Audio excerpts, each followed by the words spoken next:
সমাবেশের সভাপতি আমাদের শ্রদ্ধাভাজন আমির হযরত পীর সাহেব হুজুর চরমনায় দামাত বরকাতুল আলিয়া, কেন্দ্রীয় নেতৃবৃন্দ সহ সকল স্তরের জনগণ ভাইয়ের আমার, বৈষম্য বিরোধী আন্দোলনের মাধ্যমে আমরা আবার স্বাধীনতা পেয়েছি। আপনাদের কথা মনে রাখতে হবে, আজকে যে ভূখণ্ডে দাঁড়িয়ে আছেন, এই ভূখণ্ড কিন্তু একবার স্বাধীন হয় নাই। একবার আমরা ব্রিটিশদের বিরুদ্ধে আন্দোলন করেছিলাম স্বাধীনতার জন্য। সেই আন্দোলনের দাবি কি ছিল? ন্যায্য অধিকার। ব্রিটিশ মুসলমানদের বিরুদ্ধে, এদেশের মানুষের বিরুদ্ধে জুলুম অত্যাচারের স্টিমুলার চালিয়েছিল। এই জুলুম থেকে বাঁচার জন্য মানুষ ব্রিটিশদের বিরুদ্ধে আন্দোলন করেছিল, জীবন দিয়েছিল। আপনারা জানেন, চাকরি চর থেকে শুরু করে খায়বার পর্যন্ত এমন কোনো গাছ ছিল না যে গাছের মধ্যে একজন আলেমকে ফাঁসিতে ঝুলানো হয় নাই। লক্ষ লক্ষ মানুষ জীবন দিয়েছিল। এই বাংলার মধ্যে ৮০,০০০ মাদ্রাসাকে ভুলুন্ঠিত করা হয়েছিল। দিল্লির মধ্যে ১,০০০ মাদ্রাসাকে নিশ্চিহ্ন করা হয়েছিল। হাজার হাজার লক্ষ লক্ষ মানুষ হিজরাত করতে বাধ্য হয়েছিলেন শুধু একটা আশায়, মানুষ শান্তি পাবে, মুক্তি পাবে।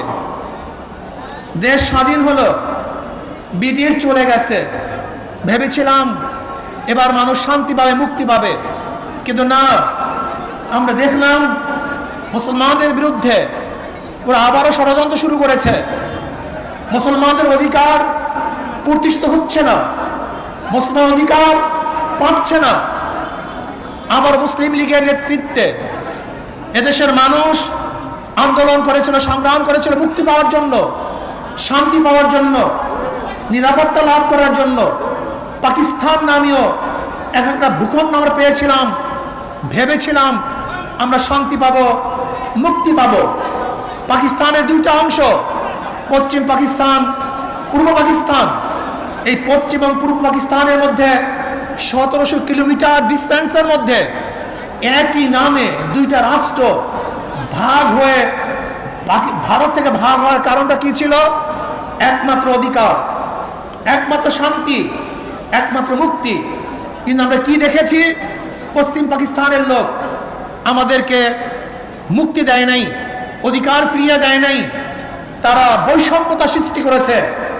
চাকরি বড় চাকরি তাদের, ছোট চাকরি আমাদের, ভালো খানা তাদের, খারাপ খানা আমাদের। ভালো পড়বে তারা, খারাপ করবো আমরা। আবার মানুষ আন্দোলন সংগ্রাম করেছে বৈষম্যের বিরুদ্ধে, যে না, আমরা সাম্যতা চাই, আমরা প্রত্যেক অধিকার ফিরে পেতে চাই। এর জন্য দেওয়া হয়েছিল ৬ দফা, ১১ দফা, ১৮ দফা, ২১ দফা।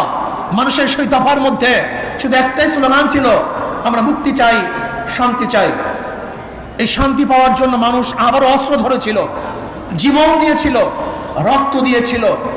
মানুষ এদেশ থেকে বিদেশে পালাতে বাধ্য হয়েছিল শুধু একটা আশায়, মানুষ শান্তি চায়, মুক্তি চায়।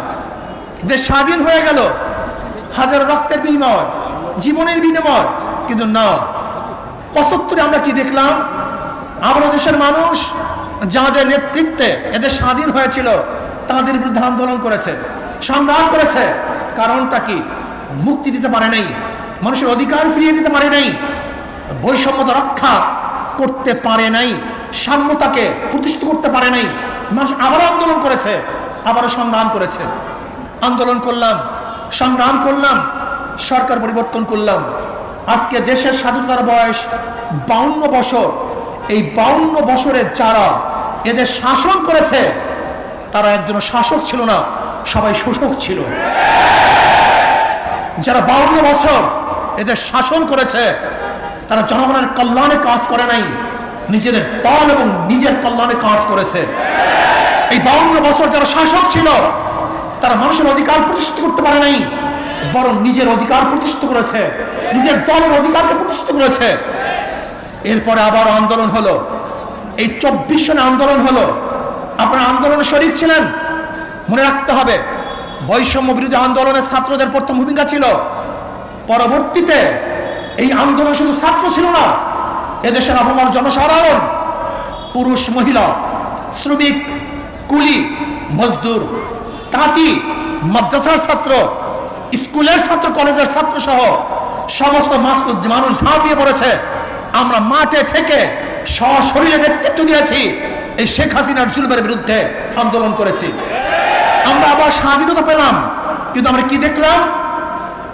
যেই কারণে মানুষ স্বাধীন করেছে দেশ, যেই কারণে মানুষ জীবন দিয়েছে, কিন্তু আমরা দেখলাম সেই স্বৈরাচার খুনি শেখ হাসিনা বিদায়ের পরে আবার জুলুম, আবার অত্যাচার, আবার অবিচার, আবার আগুন, আবারও খুন, আবারও দখলদারি, আবারও চাঁদাবাজি। না, এই কারণেই আবু সাইদ রক্ত দেয় নেই, এই কারণেই মুগ্ধ রক্ত দেয় নেই, এই কারণে আমাদের হাজারো সংগঠনের ছেলেরা জীবন দেয় নাই, এই কারণে এদেশের মানুষ বন্ধ হয় নাই, এই কারণে এদেশের মানুষ রাস্তায় ঝাঁপিয়ে পড়ে নাই। আমরা আগুন সন্ত্রাস বন্ধ করতে চাই, আমরা জুলুম বন্ধ করতে চাই। একটা চিহ্নিত মহল সুযোগ সন্ধানী, তারা আবারও সমস্ত ঘাটগুলিকে দখলে নিয়েছে, সমস্ত প্রতিষ্ঠানগুলিকে দখলে নিয়েছে। না, দখলদারদেরকে আমরা দেখতে চাই না, খুনিদেরকে আর দেখতে চাই না, জালেমদের আর দেখতে চাই না। যারা 52 বছর ক্ষমতায় বসে জুলুম অত্যাচার করেছে, দ্বিতীয়বার তাদেরকে আর ক্ষমতায় দেখতে চাই না। আমরা চাই এদেশের মানুষ মুক্তি হবে, শান্তি পাবে। এদেশের মালিক জনগণ, জনগণের সাথে সেই মালিকানা আচরণ করা হবে, জনগণের সাথে ভদ্র ব্যবহার করা হবে, জনগণকে শ্রদ্ধা করা হবে, সম্মান দেওয়া হবে। কিন্তু দেখা যায় কোনো অফিসের মধ্যে কোনো জনগণ যদি ঢুকে, মনে হয় যেন মানুষ আসে নাই, জানোয়ার এসছে। ওরা জানোয়ারকে যেইভাবে স্নেহ করে, একটা কুকুরকে ওদের বিছানায় উঠায়, একটা কুকুরকে আদর করে, একটা কুকুর করে নিজের হাতে খাওয়িয়ে দেয়, আর মানুষ আশরাফুল মাখলুকাতের প্রতি ওদের কোনো শ্রদ্ধা নাই, সম্মান নাই, স্নেহ নাই, মমতা নাই, ভালোবাসা নাই। এর কারণে এদের স্বাধীন হয় নাই। জনাবে মুহাম্মদ রাসূলুল্লাহ সাল্লাল্লাহু আলাইহি ওয়াসাল্লাম যেরকম ফতে মক্কার দিন ঘোষণা দিয়েছিলেন, আজকে কে আমির, কে মামুর, কে সাদা, কে কালো, কে কুরাইশ, কে নন কুরাইশ, কে গোলাম, কে মালিক, এর কোনো ভেদাভেদ থাকবে না। সবাই আশরাফুল মাখলুকাত মানুষ, সবার অধিকার সমান থাকবে। কে দল করে, কে দল করে না, কি আমার দল করে, কি অন্য দল করে, কে কালো আর কে সুন্দর, কে বড়লোক, কে গরিব, কে শিক্ষিত, কে মূর্খ, না, এরকম ভেদাভেদ আমরা চাই না। কে মুসলমান, কে হিন্দু, কে খ্রিস্টান, এই ধর্মীয় বৈষম্যতা আমরা চাই না। এদেশের প্রত্যেকটা নাগরিকের অধিকার সমান থাকবে। আমরা সবাই বাংলাদেশী, আমরা সবাই বাংলাদেশের নাগরিক। আর সাম্যতা এবং জুলুম নির্যাতনের ব্যাপারে একমাত্র গ্রান্টি দিতে পারে ইসলাম। ইসলামের বাহিরে কোনো নীতি আদর্শ সাম্যতা স্থাপন করতে পারে না, মানুষের অধিকারকে ফিরিয়ে দিতে পারে না। কাজে আসুন, আমাদের কর্ম শেষ নয়, আমাদের কর্ম এখনো অনেক বাকি আছে। সমস্ত মানুষের দ্বারে দ্বারে যেতে হবে, মানুষের সেবায় আমাদের আত্মাকে উৎসর্গ করতে হবে। ইসলামী আন্দোলন বাংলাদেশের প্রত্যেকটা মানুষের নিয়ত থাকতে হবে, আমরা একজন সেবক, আমরা জালেম নই। আমরা জালেমদের বিচার চাই, অবৈধ খুনের বিচার চাই, কিন্তু নিরাপদ লোক যেন কোনো অবস্থাতেই জুলুমের শিকার না হয়, সেইভাবেও আমাদের খেয়াল রাখতে হবে। অন্তর্বর্তীকালীন সরকারকে আমরা ধন্যবাদ জ্ঞাপন করতেছি। মানুষ যেই আশা, যেই বুক ভরা আশা নিয়ে রক্ত দিয়েছে, জীবন দিয়েছে, আপনারা সেই আশা এবং আকাঙ্ক্ষা বাস্তবায়ন করবেন, সেই দিকেই তাকিয়ে থাকব। এবং আমি ছাত্র সমাজকে বলবো, অচিরেই আমাদেরকে আবার পড়ার টেবিলে ফিরে যেতে হবে। আমাদেরকে বড় বড় শিক্ষিত হতে হবে, আমাদের নিজেদেরকে করতে হবে। আমরা শুধু বাংলাদেশের নেতৃত্ব দেবো না, গোটা দুনিয়ার নেতৃত্ব এই বাংলাদেশের জনগণ দেবে ইনশাআল্লাহ। আল্লাহ আমাকে এবং আমাদের সবাইকে সেই যোগ্যতা সম্পন্ন নেতৃত্ব তৈরি করার, নেতৃত্ব অর্জন করার তৌফিক দান করেন। দেশকে শান্তি রাখেন, আগামী ইসলাম হুকুমত কায়েম হবে সে আশা প্রত্যাশা নিয়ে অপেক্ষায় আছি। আল্লাহ পাক যেন সেটা দেখার তৌফিক দান। যেটা একবার বলেছিলাম, আল্লাহ যেন শেখ হাসিনার পতনের সেই অবস্থানের চোখে দেখার তৌফিক দান।